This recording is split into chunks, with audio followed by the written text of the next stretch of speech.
कहानी रहस्यमयी बंगला भाग 2। शाम के 6 बजे राघव घर आता है। डोर बेल बजाता है। उसकी बेटी राधा आती है दरवाजा खोलने। अचानक राघव को जैसे लगता है कि कोई लड़की सफेद कपड़ों में उसके पीछे चल रही हो। थोड़ा डरता है, फिर सोचता है ऐसे ही लग रहा होगा। जैसे ही अंदर आता है पानी मांगता है। सारा पानी लाती है। वो जैसे ही पीने जाता है देखता है ग्लास में पानी की जगह खून है। तभी ग्लास फेंक के मारता है। ग्लास जाके गिरता है राधा के पास। तो राधा ग्लास उठा के जोर जोर से हंसने लगती है। उसके सारे बाल आगे होते हैं। मोटी आवाज में कहती है गुर्राते हुए, तुझे मेरा ही बंगला मिला था अपना बनाने के लिए। मेरी दोस्ती नहीं सुहाई, तुझे मुझे पूछे बिना चला था उन्हें उठाने। तू उन्हें उठाएगा, मैं तेरा परिवार उठा दूंगी। कहकर चड़ैल राधा को मारने लगती है। आज अमावस की रात है। आज मैं राधा की बलि देकर मैं अमर हो जाऊंगा। हां हां हां, यूं तो मैं किसी को एक पल यहां बर्दाश्त नहीं करती, पर राधा को देखकर लगा कि शायद मेरा काम बन जाएगा। ये सोच तुम्हें यन्हां रहने दिया, पर तुम तो मेरी जड़ें काटने लगे। जड़ें काटने वाले को तो मैंने पहले भी बर्दाश्त नहीं किया और यह बंगला भूत बंगला ही बनकर रह गया। इतने में नीता आ जाती है। वह हाथ जोड़कर विनती करती है, कहती है, तुम्हें मेरी राधा ही क्यों मिली, मुझे ले लो या किसी और को। तो चड़ैल हंसने लगती है, इसी का तो इंतजार था, वरना कितने परिवार आए पर मेरा मकसद पूरा नहीं कर पाए। किसी को मेरी हंसी और घुंघरू की आवाज रात में नहीं सुनाई दी। तुम्हें जाना है जा सकते हो, बस मेरी राधा को मुझे सौंपते जाना, वही मेरी ताकत है। इतना कहते ही राधा की आंख लाल अंगारे हो गई। वो जोर से उछलकर दीवार में जा भिड़ती थी। इतना देख घबराकर नीता ने ड्राइवर का दिया जल पूरे घर पर छिड़क दिया। छिड़कते ही एक चमत्कार हुआ। राधा धम से जमीन पर गिर बेहोश हो चुकी थी। राघव को अब शायद समझ में आ गया था कि कुछ तो था जो बंगले से जुड़ा था। अब जो नीता को समझ में आ रहा था वो ये था कि यहां कोई साया तो जरूर है, पर वो किसका है, क्या चाहता है, ये समझ में नहीं आ रहा था। नीता ने राधा के चारों ओर उस जल से घेरा बना दिया जो ड्राइवर ने दिया था, क्योंकि आत्म राधा के शरीर पर कब्जा कर चुकी थी और बिना मकसद पूरा किए वो उसे छोड़ने वाली नहीं थी। बस ये जरूर हुआ, इस जल के प्रभाव से जो बलि आज अमावस की रात होने वाली थी वो 1 महीने यानी अगले अमावस तक टल चुकी थी। बड़ी ही मुश्किल से परिवार ने रात गुजारी। डर के मारे दिल और दिमाग बुरी तरह से थक चुके थे। सब गहरी नींद में पसर गए। राघव को भी शायद अब समझ में आ गया था।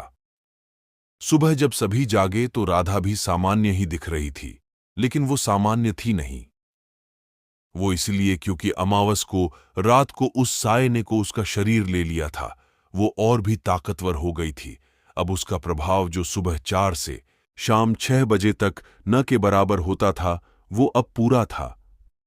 नीता ने कई किस्से इस तरह के सुन रखे थे कि जब कोई शरीर पर कब्जा करता है तो मकसद पूरा किए बगैर नहीं छोड़ता। तो नीता राधा को लेकर थोड़ी सतर्क थी। जब साये ने देखा उससे कोई बात नहीं कर रहा तो उससे गुस्सा आया, क्योंकि बंद घेरे में तो वो बर्बाद थी। तभी उसने राधा से पानी मांगा और कहा, मां प्लीज अब तो पानी दे, साये के चक्कर में कब तक मुझे भूखा प्यासा रखोगी। तभी नीता को दया आ जाती है और वो राधा से बाहर आने को कहती है, पर राधा भी बिना चक्रव्यूह तोड़े या पवित्र हाथों का साथ लिए बगैर बाहर नहीं आ सकती थी। तभी अचानक उसने कस के आवाज की और गिरने का नाटक किया। तभी नीता आई और उसके आते ही राधा ने हाथ दिया। मां थोड़ा उठाओ तो हाथ पकड़ के। बस फिर क्या, यह ममता के वशीभूत नीता राधा का हाथ पकड़ लेती है और हाथ पाते ही राधा झटते बाहर आ जाती है। उसके बाहर आते ही उसका रूप आवाज सब बदल जाते हुआ। मैं इसके अलावा किसी और की जान लेना नहीं चाहती, चले जाओ तुम सब। तभी नीता डरते हुए धीरे से कहती है, कैसा मकसद, मुझे कुछ तो बताओ, हो सकता है मैं तुम्हारी मदद कर पाऊं। फिर राधा हंसने लगती है, हां हां हां हां, तू ऐसे नहीं मानेगी, मुझे मजबूर न कर। कहकर आंखों के इशारों से नीता को उठा के पटक देती है। डर और दर्द से नीता बेहोश हो जाती है। उधर सारा सब छुपकर देख रही होती है। तभी राधा किचन में जाती है और खूब सारा खाना ले आती है और बैठकर बड़े अजीब ढंग से खाती है। उसी में कभी हंसती है, कभी रोती है, तो कभी दर्द से कराह उठती है। ये सब देख सारा एकदम बेचैन हो जाती है कि तभी उसे काली मंदिर की पूजारण की बात याद आती है। उधर जब राधा खाने में व्यस्त थी तब सारा धीरे से काली मंदिर चली जाती है। सारा जैसे ही काली मंदिर पहुंचती है, पूजारण उसे बिना देखे ही बोल उठती है, आ गई तुम? कर लिया ना उसने कब्जा? सारा डरते हुए, प्लीज हमारी मदद कीजिए, मेरी दीदी और मेरे परिवार को बचा लीजिए। पता नहीं कौन है वो आत्मा और क्या चाहती है, कुछ समझ नहीं आता, कैसा मकसद पूरा करना चाहती है।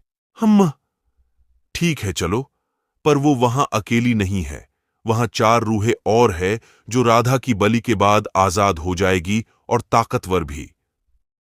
पुजारन सारा जरूरी सामान लेकर उस बंगले तक आती है। उसके कदमों की आहट से ही आत्मा और क्रोधित हो जाती है। वो जोर जोर से गुर्राती है। उसके गुर्राने की आवाज से नीता भी अब होश में आ जाती है और एक कोने में दुबक जाती है। बाहर पुजारण सबसे पहले बंगले पर महाकाली की एक दिव्य भभूत लगानी है एवं बंगले पर थोड़ी सी उड़ा भी देती। उसके बाद वो बंगले में प्रवेश कर जोर जोर से महाकाली का जयकारा लगाने, जैसे जैसे जयकारे का स्वर बढ़ता वैसे वैसे राधा की तड़प बढ़ जाती आत्मा के रूप में। वो दर्द से कराह कर रोने लगती है, फिर क्रोध से कहती है, यहां क्यों आई हो? सारा को घूर के कहती है, सब इसका किया धरा है, मैं नहीं छोड़ूंगी इसे, और उसकी ओर लपकती है कि तभी पूजारन हाथ में जल लेकर जोर जोर से मंत्र पढ़कर अभिमंत्रित जल राधा पर फेंक देती है। एक झटके से राधा पीछे गिर जाती है, कुछ पल निढाल सी बैठ जाती है। तभी मौका पाकर पूजारण राधा के किनारे लाल सिंदूर से एक गोला बनाती है, फिर एक गोला भभूत का और एक काले धागे में माला सी गांठ लगाकर दूर से राधा के गले में फेंक देती है, जिससे कसमसा के ना चाहते हुए भी आत्मा को राधा का शरीर उस वक्त छोड़ना पड़ता है। उसके जिस्म को छोड़ते ही राधा बेजान सी होकर गिर जाती है। जब उसे संभालने राधा और नीता आगे आते हैं तो पुजारा रोक देती हुआ कि अभी राधा न तो घेरे से बाहर आ सकती है, न आप में कोई इसे छू सकता है, और एक एक काला डोरा वो सबके लिए देती है कि सब लोग पहन लो, क्योंकि वो आत्मा अब और भी बौखला गई है। थोड़ी ही देर में वो बवंडर जरूर करेगी। तभी पुजारण राघव के बारे में पूछती है तो नीता बताती है कि वो अंदर सोए हैं, अभी तक अपने उन्हें देखा या जगाया नहीं। सब राघव के कमरे में जाते हैं तो नीता राघव को जगाती है तो वो बेहोश मिलता है, तो नीता और सारा परेशान हो जाते हैं। तो पूजारण अपने कमंडल से जल निकलकर छिड़कती है, जिससे राघव को होश आ जाता है, और इस बार वो पुजारण को देखकर हाथ जोड़ता है और कहता है, बहुत कमजोरी हो रही है मुझे। तो पूजारण कमजोरी का कारण बताते हुए कहती है कि ये काला धागा तुम लोग अपने से अलग बिल्कुल मत करना, जब तक मैं अपने अगले उपाय के लिए तैयार ना हो पाऊं। ताकत के लिए उसे खून चाहिए। उसने इसकी शुरुआत राघव के शरीर से की थी। इतना कहकर सबको काला डोरा पहनकर पूजारण चली जाती है। दोस्तों, कहानी में आगे क्या हुआ जानते हैं वीडियो के अगले पार्ट में। कहानी आपको कैसी लगी कमेंट में जरूर बताएं। वीडियो को लाइक करें, चैनल को सब्सक्राइब करें। मिलते हैं वीडियो के अगले पार्ट में। धन्यवाद। शुभ रात्रि। आपका दिन शुभ हो।